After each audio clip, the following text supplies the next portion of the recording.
जंगल में बबलू कबूतर अपने परिवार के साथ रहता था। बबलू कबूतर 40 साल का हो गया था, लेकिन उसकी शादी नहीं हुई थी। वो इस बात से बहुत परेशान रहता था।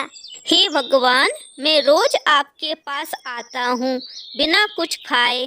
कभी कभी तो 2 बार भी आता हूँ। लड्डू भी चढ़ाए, नारियल भी चढ़ाया है, लेकिन आप है कि मेरी रिक्वेस्ट वैसे ही नहीं सुन रहे, जैसे कोई नेता चुनाव जीतने के बाद जनता की नहीं सुनता। मेरी बात ध्यान से सुन लीजिए भगवान, 40 का हो गया हूँ। क्या आप बुढ़ापे में जाकर मेरी शादी करवाओगे? कुछ तो दया कीजिए मुझ पर। चलिए चलता हूँ, अब फिर आऊँगा और बार बार आऊँगा। तब तक आता रहूँगा जब तक आप मेरी पुकार नहीं सुन लेते। बता रहा हूँ मैं आपको। ये सब कहकर बबलू कबूतर मंदिर के बाहर आता है और मंदिर के बाहर अपने जूते ढूंढने लगता है। अरे, मेरे जूते कहाँ गए? क्या है भगवान, शादी के लिए एक चिड़िया तो ढूंढी नहीं जा रही आपसे, उसी में मेरे जूते भी गायब करवा दिए आपने। बबलू कबूतर भगवान पर गुस्सा निकाल ही रहा था कि उसे अपने पीछे से एक मीठी सी आवाज आती है। बबलू कबूतर मुड़कर देखता है तो उसे अपने सामने एक सुंदर सी चिड़िया दिखती है। जी, आपने मुझसे कुछ कहा क्या? जी, आप मुझे माफ कर दीजिए, ये आपके जूते हैं क्या?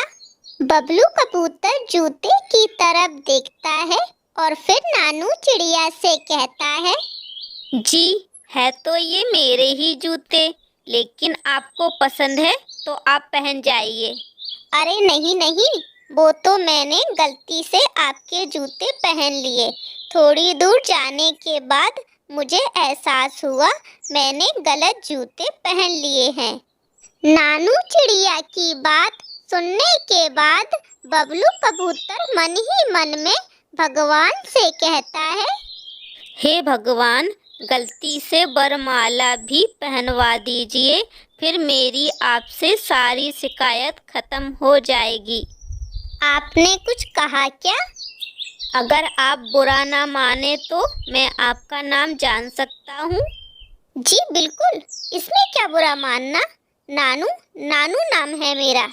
इतना कहने के बाद नानू चिड़िया वहाँ से चली जाती है और बबलू कबूतर भी अपने घर वापस आ जाता है। लेकिन नानू चिड़िया का ख्याल वो अपने मन से नहीं निकाल पाया। बबलू कबूतर रोज मंदिर जाता था और भगवान से प्रार्थना करता था उसे नानू चिड़िया मिल जाए, लेकिन उसे नानू चिड़िया नहीं मिली। ऐसे ही बहुत दिन निकल गए।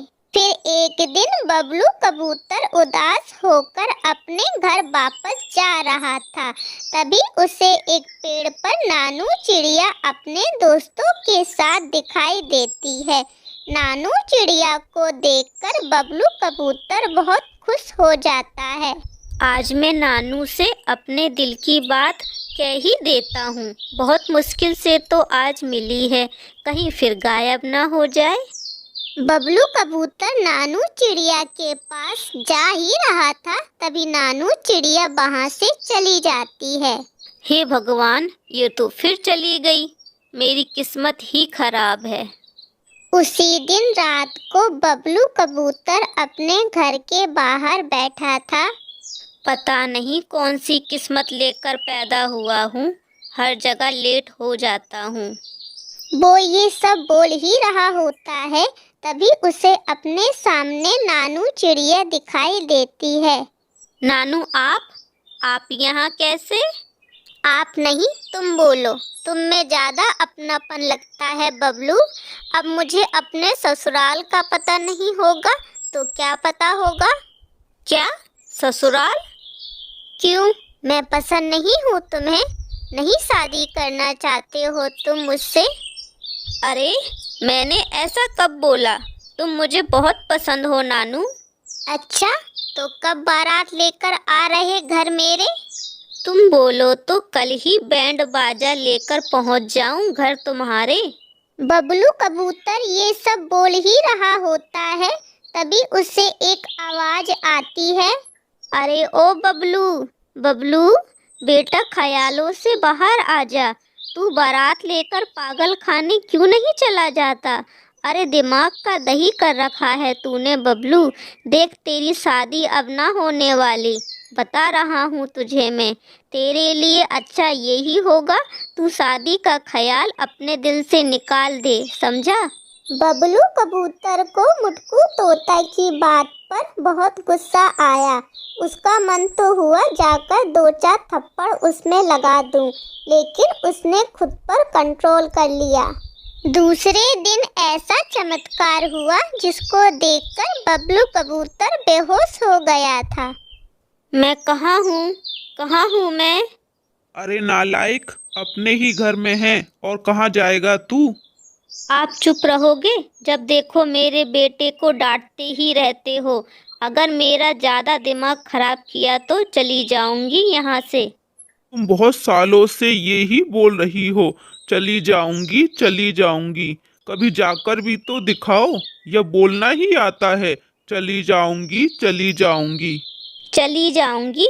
आप परेशान मत हो, पहले अपने बेटे की शादी तो करवा दूं। चिड़िया की फोटो देखकर पता नहीं क्यों बेहोश हो गया था ये सब चमत्कार था या बबलू कबूतर की प्रार्थना भगवान ने सुन ली थी। बबलू कबूतर के लिए उसी चिड़िया का रिश्ता आया था जिसके प्यार में वो मजनू बन गया था। बबलू कबूतर ने जब नानू चिड़िया की फोटो देखी तो उसे अपनी फूटी किस्मत पर विश्वास नहीं हुआ और वो बेहोश हो गया। कुछ ही दिन बाद बबलू कबूतर का रिश्ता नानू चिड़िया के साथ पक्का हो गया। बबलू कबूतर सबसे पहले ये बताने मुटकू तोता के पास गया। उसने अपनी शादी का पहला कार्ड मुटकू तोता को दिया। शादी का कार्ड देखकर मुटकू तोता हैरान रह गया। अरे मुटकू, तेरे ना चाहते हुए भी मेरी शादी नानू जैसी एक सुंदर चिड़िया से हो रही।